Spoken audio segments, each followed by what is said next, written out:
आज की जो बाइबल स्टडी है वो उस बड़ी घटना पर आधारित है जिसके बारे में हम बचपन से सुनते आए हैं। और ये एक ऐसी अद्भुत घटना है जो फिर दोबारा कभी इस संसार में नहीं हुई है और न ही इस तरह की घटनाओं को समझने के लिए बाइबल के अलावा कहीं आपको मार्गदर्शन मिलता है।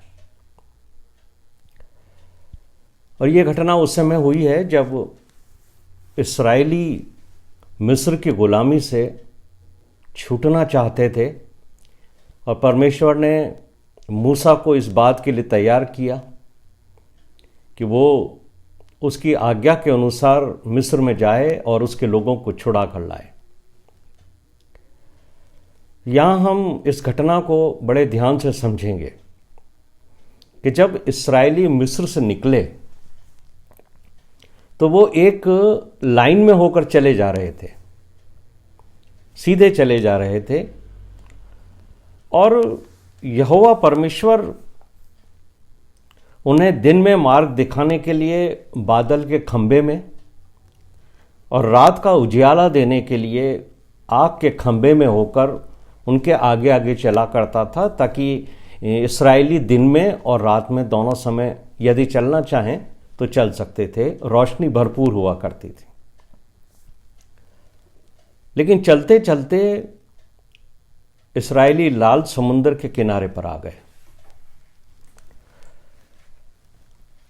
और फिरौन को अचानक ये ध्यान आया कि मैंने इस्राएलियों को ऐसे ही जाने दिया है।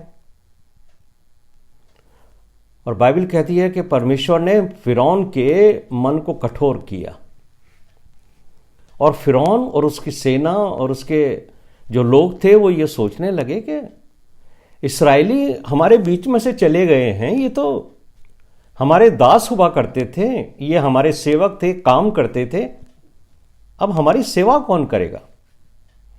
और जैसे ही परमेश्वर ने फिरौन राजा के हृदय को कठोर किया, उसने आदेश दिया कि जाओ मिस्रियों को पकड़ो और इस्राएलियों को पकड़ो और उनको वापस लाओ। तो मिस्र की सेना जो थी वो इस्राएलियों के पीछे दौड़ी और इस्राएली जो थे वो बेखटके चले जा रहे थे, अपनी धुन में थे, खुश थे, मगन थे कि हम 400 साल की गुलामी में से आज़ाद होकर निकले हैं। लेकिन अचानक उन्होंने देखा कि मिस्र की जो सेना है, फिरौन की जो सेना है, वो चली आ रही है। और इस गुलामी के जीवन में इस्राएली मिस्रियों से इतने डरे हुए थे कि जैसे ही उन्होंने उन सिपाहियों को देखा जो फिरौन के सिपाही थे, तो बुरी तरीके से इस्राएली डर गए और उनको बिल्कुल ये बात समझ आ गई कि अब हमारे जीवन का अंत आने वाला है, अब मृत्यु हमारे सामने है। क्योंकि उनको लग गया कि अब ये जो सिपाही हैं फिरौन के, ये इस्राएली सेना अब हमें नहीं छोड़ने वाली, हमें तो जान से ये मार देंगे। इसलिए वो मूसा के खिलाफ बड़बड़ाने लगे और इतने बुड़बड़ाए कि वो ये कहने लगे कि तू हमें क्यों मिस्र में से निकाल के ले आया? क्या वहां कब्रें नहीं थीं? तू हमें जंगल में ले आया मरने के लिए? अरे मिस्र में ही मर जाते, यहां जंगल में मरने से तो अच्छा था कि हम मिस्रियों की सेवा करते रहते।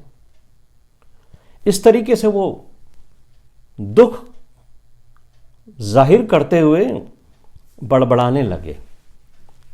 और अगर आप निर्गमन का 14वां अध्याय खोले रखें तो वहाँ बहुत सारे पद हैं जिससे हम इस स्टडी को समझेंगे। और 13वें पद में लिखा है कि मूसा ने उन लोगों से क्या कहा।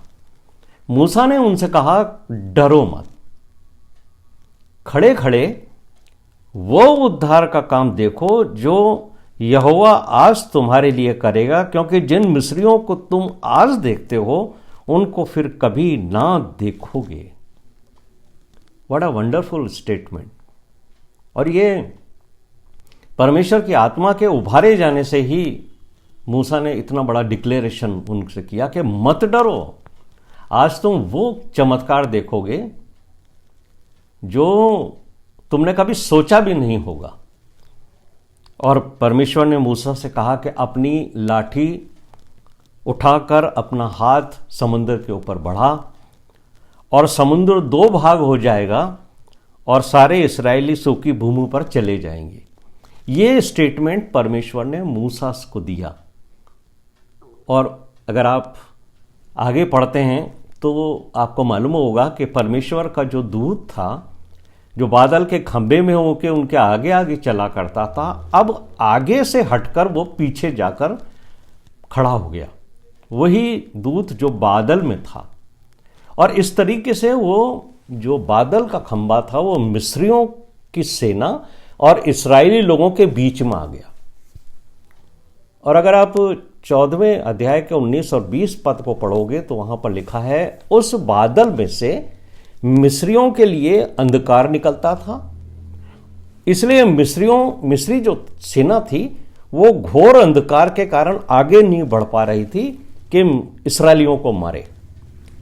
और जो दूसरा हिस्सा था बादल का वो मिस्रियों की ओर था और उसमें से प्रकाश निकलता था, यानी रोशनी निकलती थी, जिससे इस्राएलियों को संबल मिलता था, कॉन्फिडेंस मिलता था और उनको ये बात का एश्योरेंस हुआ कि परमेश्वर ने हमारी सुरक्षा की है और उसका दूत जो है हमारे और इस्राएलियों और मिस्रियों के बीच में खड़ा है, मिस्री सेना हमारी हानि नहीं कर पाएगी। और जब ये बात हो गई उसके बाद ये रात का समय था और मूसा ने अपना हाथ समुद्र के ऊपर बढ़ाया। तब क्या हुआ, कैसे ये समुद्र 2 भाग हो गया और कैसे परमेश्वर यहोवा ने इस प्रकृति को, उसकी जो पावर है जो परमेश्वर ने प्रकृति को दी है, उसको इस्राएलियों के लिए उसने इस्तेमाल किया। ये एक बहुत अद्भुत घटना है। और हम यहां पर ये बात सीखेंगे कि कैसे परमेश्वर ने समुद्र में से रास्ता निकाला। उस प्रक्रिया को हम समझेंगे और बाइबल के पदों से ही समझेंगे। यहां मैं आपके साथ एक बात शेयर करना चाहता हूं कि बाइबल में बहुत सारी कई और भी अद्भुत घटनाएं हैं, लेकिन उन सब घटनाओं को परमेश्वर ने अपने वचन बाइबल के द्वारा हमें स्पष्ट तौर से समझा दिया है। बाइबल की किसी भी घटनाओं को समझने के लिए आपको संसार की किसी पुस्तक का सहारा लेने की आवश्यकता नहीं है। और नहीं, यदि अगर कोई प्रचारक आपसे ये कहता है कि बाइबल को समझने के लिए आपको किसी और धर्म की पुस्तक को पढ़ना चाहिए, वहाँ ये लिखा है, या कोई आपको ये कहे कि यहूदियों की पुस्तक में ये लिखा है या रब्बियों ने ये बात कही है, यहूदियों के रब्बियों ने, तो मैं यहाँ बहुत ही नम्रता से आपको सिखाना चाहता हूँ कि जो घटना, अद्भुत घटनाओं को परमेश्वर आपको समझाना और बताना चाहता है, उसकी पूरी प्रक्रिया को कि वो कैसे घटित हुई है, परमेश्वर ने बाइबल में स्पष्ट तौर से पदों के द्वारा हमें और आपको समझा दिया है। इसलिए बाइबल को समझने के लिए आपको कहीं बाहर जाने की आवश्यकता नहीं है बाइबल के अलावा। और यदि ऐसी अद्भुत घटना का एक्सप्लेनेशन आपको बाइबल से नहीं मिल पा रहा है, तो भी आपको बाहर जाकर उसको सीखने और समझने की आवश्यकता इसलिए नहीं है क्योंकि परमेश्वर जो उस भेद को, ये मान लीजिए कि आप पर प्रकट नहीं करना चाहता। बहुत सारे बाइबल के ऐसे भेद हैं जो मनुष्यों को के समझ से बाहर हैं, इसलिए उससे संबंधित प्रक्रियाएं या पद भी आपको उसमें नहीं मिलेंगे। तो वो जो लिखे हुए हैं, जो बातें लिखी हैं, उनको वैसा ही विश्वास करके मुझे और आपको समझ लेना चाहिए। तो ये जो घटना है कि लाल समुंदर जो था उसको परमेश्वर ने कैसे 2 भाग किया, जब इस्राएली उसके बीच में से निकल पाए, ये बात आपको वैसे ही समझ लेनी चाहिए जैसी बाइबल में लिखी है लेकिन जब आप इसकी डीप स्टडी करते हैं बाइबल की, तो परमेश्वर अपने वचन के द्वारा आपको सिखाते हैं कि ये प्रक्रिया आखिर मैंने करी कैसे थी। यहां मुझे और आपको यही समझना है कि जब परमेश्वर ने के कहने पर मूसा ने समुद्र पर हाथ बढ़ाया, तो जो प्राकृतिक घटना हुई, परमेश्वर ने इस्राएलियों के लिए जो लाल समुद्र में रास्ता निकाला था, वो किस तरीके से निकाला था और बाइबल हमें कैसे सिखाती है, ये हम समझेंगे। तो निर्गमन का 24वां अध्याय जो हमारी सिस्टर रानी ने पढ़ा है, उसको खोल लीजिए। 21वें पद में लिखा है, यहोवा ने रात भर प्रचंड पुरवाई चलाई और समुद्र को 2 भाग करके ऐसा हटा दिया जिससे उसके बीच सूखी भूमि हो गई। यानी इसको आप बड़े धीरे धीरे पढ़िए और समझिए। पहली बात तो है, परमेश्वर ने रात भर प्रचंड पुरवाई चलाई। तो जो आपको अक्सर ये फिल्म्स के अंदर दिखाया जाता है कि मूसा ने अपना लाठी को समुद्र के ऊपर बढ़ाया और आप उसी वक्त देखते हो कि समुद्र जो है फटकर 2 भाग हो गया था। आपके आंखों के सामने वो दृश्य दिखाया जाता है। फिल्म मेकर्स जो बनाते हैं, वो मैं नहीं जानता हूँ वो कैसे उनको ये आइडिया हुआ, लेकिन बाइबल ये कहती है कि जब परमेश्वर ने मूसा से कहा कि अपना हाथ उसके ऊपर बढ़ा, तो तुरंत जो है वो पानी अलग नहीं हो गया। पानी को अलग करने की जो प्रक्रिया परमेश्वर ने शुरू की, उसको समझिए आप। क्या लिखा है, यहोवा ने रात भर प्रचंड पुरवाई चलाई और समुद्र 2 भाग हो गया। मैंने होल नाइट जो है वो प्रचंड पुरवाई चलाई गई थी। और अगर आप इंग्लिश की बाइबल पढ़ते हैं तो वहां लिखा है, a strong east wind all the night. Strong east wind के बारे में भी हम समझेंगे कि ये आखिर है क्या। ये रात भर स्ट्रॉन्ग ईस्ट विंड चली and made the sea dry land, और उसकी वजह से उस प्रचंड स्ट्रॉन्ग ईस्ट विंड के द्वारा से न सिर्फ पानी हटा, बल्कि जो लैंड थी वो ड्राई हो गई समुद्र के बीच में। परमेश्वर ने इस प्रकृति को बनाया है और परमेश्वर इसे अपनी इच्छा के अनुसार, अपनी ईश्वरीय शक्ति से इसको उपयोग भी करता है और उसका प्रदर्शन भी हमने देखा। जब आप जेनेसिस का चैप्टर 1 पढ़ते हैं, उत्पत्ति का पहला अध्याय, तो आपको मालूम होता है कि परमेश्वर ने पहले दिन ये बनाया, दूसरे दिन ये बनाया, तीसरे दिन ये बनाया, सब चीज के बारे में लिखा है। लेकिन आपको ये कहीं नहीं लिखा हुआ मिलेगा कि परमेश्वर ने हवा को कब बनाया। हवा वो नहीं जो आदम की पत्नी थी, जिसका आदम ने नाम रखा था वह हवा, वो नहीं। विंड के बारे में मैं कह रहा हूं कि परमेश्वर ने जल, आकाश, पेड़ पौधे सब कुछ बनाए, लेकिन ये जो हवा है, विंड है, इसके बारे में कहीं नहीं लिखा है। और दरअसल जब हम इस बाइबल का अध्ययन करते हैं तब हमें मालूम पड़ता है कि परमेश्वर के नथनों में से निकलने वाला श्वास जो है वो इस सारे संसार के अंदर बहता रहता है पूरे समय, और उसी श्वास से जीवन जो है वो आदम को मिला था, और मुझे और आपको भी जो ऑक्सीजन मिलती है, जो जीवन मिलता है, जिससे हम सांस लेते हैं, वो बेसिकली परमेश्वर की ओर से बहाई हुई पुरवाई है, परमेश्वर की ओर से निकली हुई हवा है।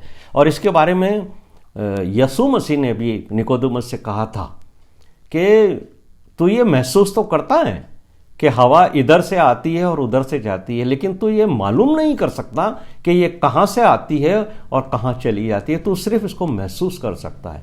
तो मैं और आप भी हवा को ना तो देख सकते हैं, ना हम ये जान सकते हैं कि ये किधर से तो आती है और किधर जाती है, बट हम सिर्फ ये जान सकते हैं कि हाँ, ये हवा बहती है। तो ये जो स्ट्रॉन्ग ईस्ट विंड है, जब ये पानी के ऊपर उड़ना शुरू हुई, तब क्या हुआ कि इसने पानी को पीछे फेंका दोनों तरफ, और पानी के अंदर बीच में उसने एक गड्ढा बनाया। जब ये तेज प्रेशर से ये हवा चली, जिसका नाम बाइबल में कहा है स्ट्रॉन्ग ईस्ट विंड, है ना।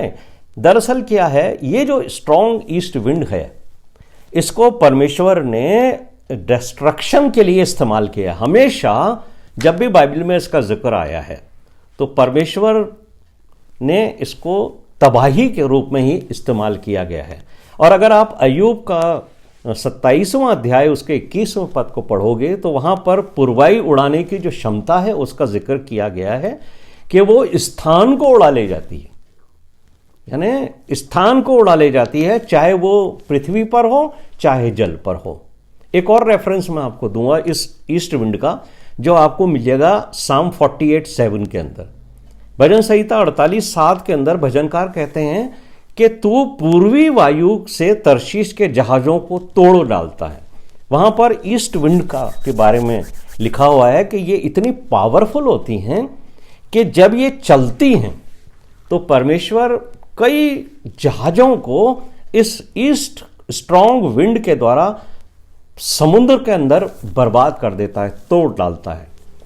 एक और रेफरेंस मैं आपको बताऊंगा, योना की पुस्तक जब आप पढ़ते हैं उसके 4 अध्याय के 8वें पद में ये बात लिखी है कि योना ने जब अपना समाचार लोगों को दे दिया था, उसके बाद जब योना को परमेश्वर ने कहा था कि मैं इस नगर को नाश करूंगा, तो योना बैठ गया था ये देखने के लिए कि परमेश्वर इसको कैसे नाश करता है।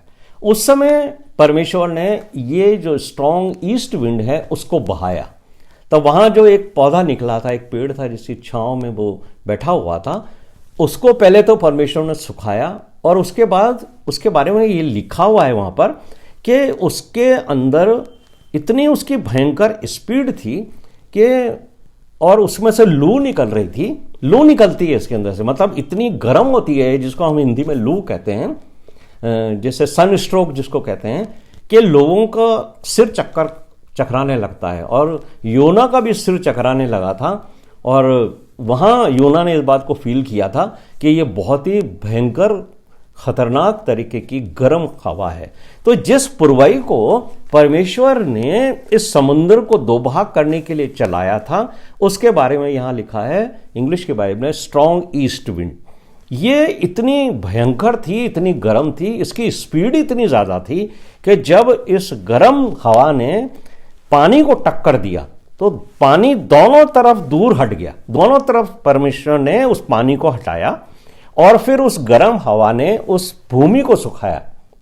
अब आप इस बात को देखेंगे कि नेचर क्या कहता है कि जिस स्थान के ऊपर पानी जमा रहता है कई समय तक, वहां की जो मिट्टी होती है वो भी गीली हो जाती है और उसमें काफी नीचे तक पानी की सीलन रहती है, पानी का कहना चाहिए अंश रहता है।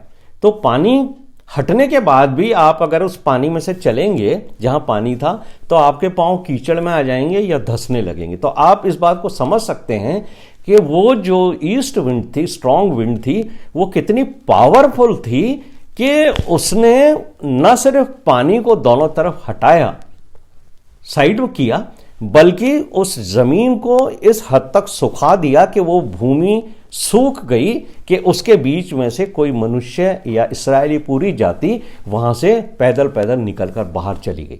तो यहां पर हम इस बात को एक चीज और समझेंगे कि बाइबल ये कहती है, जब आप इसको पढ़ेंगे जो पढ़ा गया, कि वो जो पानी था जब परमेश्वर ने उसको दोनों तरफ से हटाया तो वो दीवार की तौर से साइड में जाकर खड़ा हो गया। अब आप पानी का नेचर देखिए, पानी को अगर आप किसी बकेट में रखेंगे तो वो उसके अंदर रह सकता है, अगर आप बकेट को तोड़ेंगे तो पानी क्या करेगा, बह जाएगा। पानी का जो नेचर है वो बहने का नेचर है। अगर आप किसी टैंकर में पानी को जमा करेंगे तो जब तक पानी उसके अंदर तब तक रहेगा जब तक वो टैंकर सलामत रहेगा। अगर वो टैंक टूट जाता है तो पानी का जो नेचर है वो अपने आप उसके अंदर आता है कि वो फ्लो करके बहने लगता है। अब यहां पर जो बात लिखी है बाइबल के अंदर कि जो पानी जो था वो दोनों तरफ जाकर के, देखिए यहां पर हम ये देखते हैं, हाँ 22वें पद में लिखा है, जब इस्राएली समुद्र के बीच स्थल ही स्थल पर होकर चले और जल उनके दाहिनी और बाईं ओर दीवार का काम देता था। तो आप ये देखिए कि पानी का जो नेचर है उसके अगेंस्ट परमेश्वर काम नहीं करेगा। परमेश्वर ने जितने भी लॉज बनाए हैं ना, जैसे लॉ ऑफ ग्रेविटी बनाया है, परमेश्वर स्वयं भी कभी उसके खिलाफ काम नहीं करता है।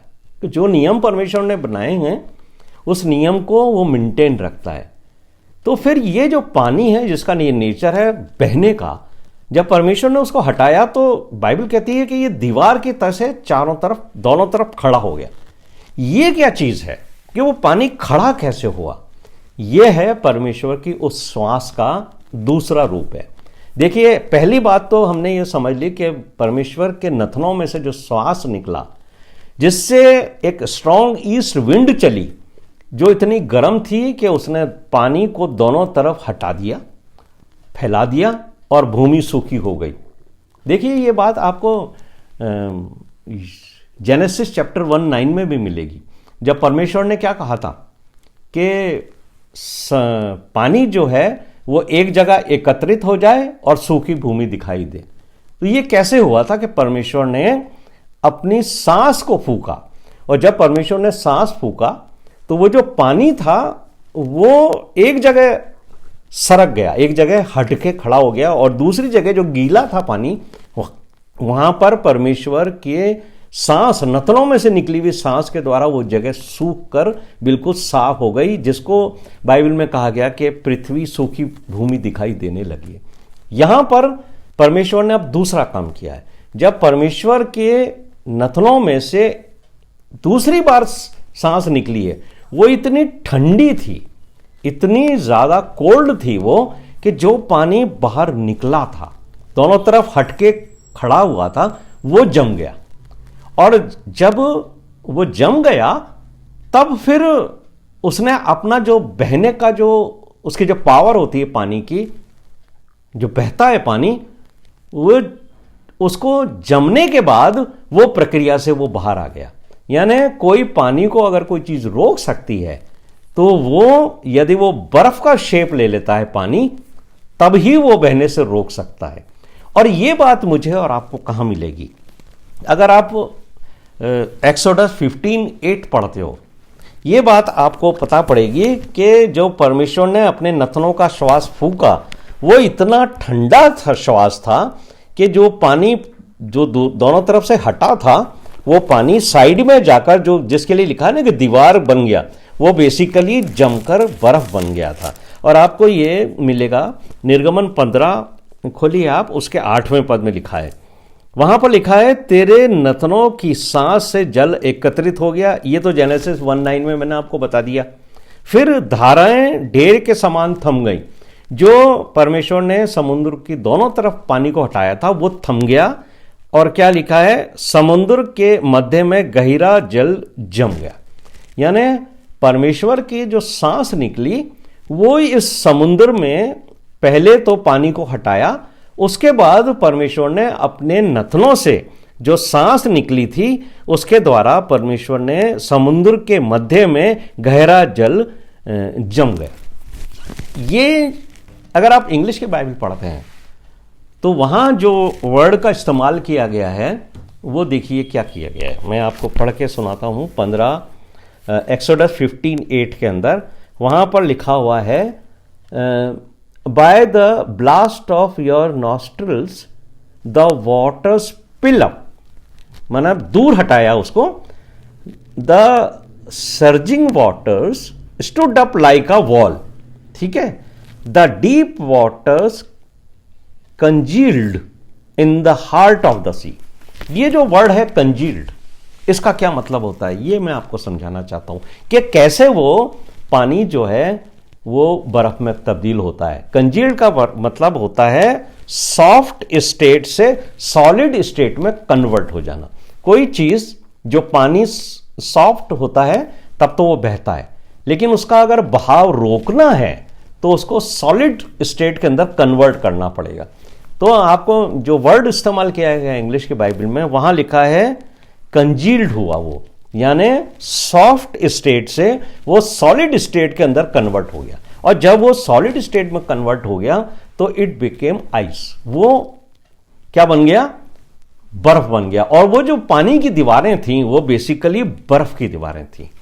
अगर हम 22वें पद में आगे बढ़ते हैं तब वहां क्या पर लिखा हुआ है, तब इसराइली जो है ना, ये दिन और रात के समय का समय था।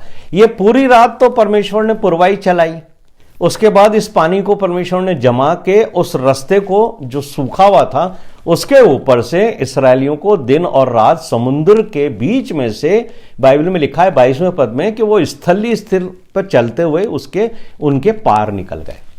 अब क्या हुआ, 23 और 24वें पद के अंदर क्या लिखा हुआ है देखिए। निर्गमन 14 उसका 23 और 24वां पद। तब मिस्री अर्थात फिरौन के सब घोड़े, रथ और सवार उनका पीछा किए हुए समुद्र के बीच में चले गए, और रात के अंतिम पहर में यहोवा ने बादल और आग के खंभे में से मिस्रियों की सेना पर दृष्टि करके उन्हें घबरा दिया। अब ये देखिए आपके, पहली बात तो मैंने आपको बताई थी कि जब मूसा ने अपने लाठी को समुद्र के ऊपर परमेश्वर की आज्ञा के अनुसार बढ़ाया, तो परमेश्वर ने सबसे बड़ा काम किया कि पहले उसने प्रचंड स्ट्रॉन्ग ईस्ट विंड को बहाया, जिससे वो पानी अलग हुआ समुद्र का। उसके बाद उस पानी को परमेश्वर की ओर से जो प्रचंड पुरवाई चलाई गई थी उसने उसको सुखा दिया। फिर ये काम रात भर हुआ।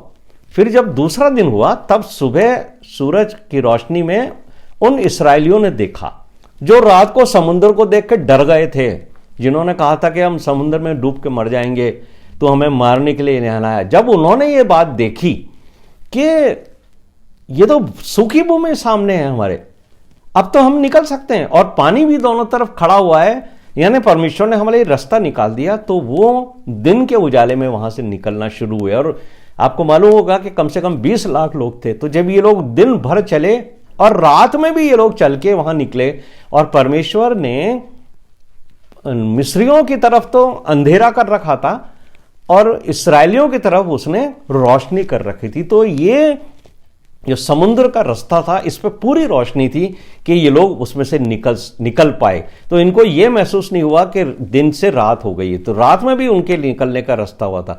अब आगे जब आप पढ़ोगे तो आपको मालूम होगा कि मिस्री उनका पीछा करते करते समुद्र के बीच में चले गए। और ये कब हुआ था, जब ये सुबह होने लगी थी। यहां पे लिखा है रात के अंतिम पहर के करीब, ये लगभग सुबह 5 बजे का समय होता है। जब रात का अंतिम पहर होता है और सुबह होने लगती है, तो लगभग मैं समझता हूं 5 बजे का समय होगा कि जो है वो मिस्रियों ने देखा कि समुद्र के अंदर तो रास्ता है और इसी रास्ते में से ये इसराइली निकल के जा रहे हैं, तो हम भी निकल के जा सकते हैं। तो मिस्रियों ने उनका पीछा करते करते वो भी उस सूखी भूमि के अंदर उतर गए। अब जब अंदर उतर गए तो उन्होंने ये महसूस किया कि अब हम इनको मार लेंगे इसराइलियों की। लेकिन परमेश्वर ने मूसा से क्या कहा, एक्सोडस 14:27 के अंदर क्या लिखा हुआ है। परमेश्वर ने मूसा से कहा, अपना हाथ समुद्र के ऊपर बढ़ा, ताकि समुद्र को परमेश्वर ने वापस पलट दिया। अब देखिए ये जो बात हुई है कि उसको परमेश्वर ने वापस पलट दिया, ताकि जल फिर तेजी से उस खाली जगह के अंदर भर गया और इसराइली तो पैदल पैदल निकल गए, लेकिन उनका पीछा करने वाले जो मिस्री थे उनके लिए लिखा हुआ है कि वो जो हैं वो समुद्र में डूबकर मर गए, घबरा गए वो लोग। और परमेश्वर ने उनको इस अद्भुत घटना के द्वारा उनके मन में डर पैदा कर दिया, उनके रथों के पहियों को तोड़ डाला और उनके लिए बाहर निकलने का कोई भी रास्ता बाकी नहीं रहा। अब हमें यह समझना है कि यह घटना कैसे हुई, इसको हम समझेंगे। पहली घटना तो हमने समझ ली कि परमेश्वर ने उस पानी को कैसे हटाया, कैसे जमाया, और अब परमेश्वर ने ऐसा क्या किया कि यह पानी वापस जो है वो उस खाली स्थान के ऊपर आ गया। आपने अक्सर न्यूज़ के अंदर ये बात सुनी होगी कि जो हिल्स होते हैं, हिल स्टेशन के ऊपर कई बार आपने सुना होगा कि वहाँ बादल फट गया, है ना। ये घटना हमारे देश में भी होती है, अलग अलग देशों में भी होती है। और आप ये सुनते हैं कि जब बादल फटा तो बादल के अंदर से इतना पानी बहा कि उसमें जब बादल फटता है तो उसमें ओले भी होते हैं और पानी भी निकलता है। ऐसे आपको पता नहीं पड़ेगा, जब बादल ऊपर से उड़ रहा है, निकल रहा है, तो आपको मालूम नहीं पड़ेगा कि इसके अंदर कितना आइस है, क्योंकि ये जो ओले गिरते हैं ऊपर से वो भी बेसिकली बर्फ ही होता है जो ज़मीन पर आते हैं, और वो बड़े बड़े टुकड़े गिरते हैं, लेकिन जब वो स्पीड से नीचे आते हैं तो वो छोटे छोटे कन्वर्ट हो जाते हैं, तो हमें छोटे ओलों के रूप में दिखते हैं। लेकिन जब ये बादल फटता है उसके ऊपर, पहाड़ों के ऊपर, तो वहाँ हम लोग कई बार अखबार में पढ़ते हैं कि बड़ी बड़ी पहाड़ियाँ, बड़ी बड़ी चट्टानें, बड़े बड़े पत्थर और बड़े बड़े पेड़, कई बार तो बादल फटने से कई जो अच्छी अच्छी बिल्डिंग्स होती हैं बड़ी बड़ी, वो बिल्डिंग्स भी बह जाती हैं, निकल जाती हैं उनके बीच में से। तो आप समझ सकते हो कि जब बादल फटता है तो कितना पानी बहता है। It is just like tsunami, यानी इतना तेजी से वो बहता है कि जो उसके रास्ते में आता है उसको वो हटा लेता है। तो हम ये देखते हैं कि जो पानी दीवार के रूप में, सॉलिड फॉर्म में, आइस के रूप में खड़ा हुआ था, उसको परमेश्वर ने अपनी सांस के द्वारा पिघला दिया। अब ये फिर दोबारा परमेश्वर ने अपनी सांस का इस्तेमाल किया है, और ये बात कहां पर लिखी हुई है कि ये बात लिखी हुई है एक्सोडस 15:10 के अंदर।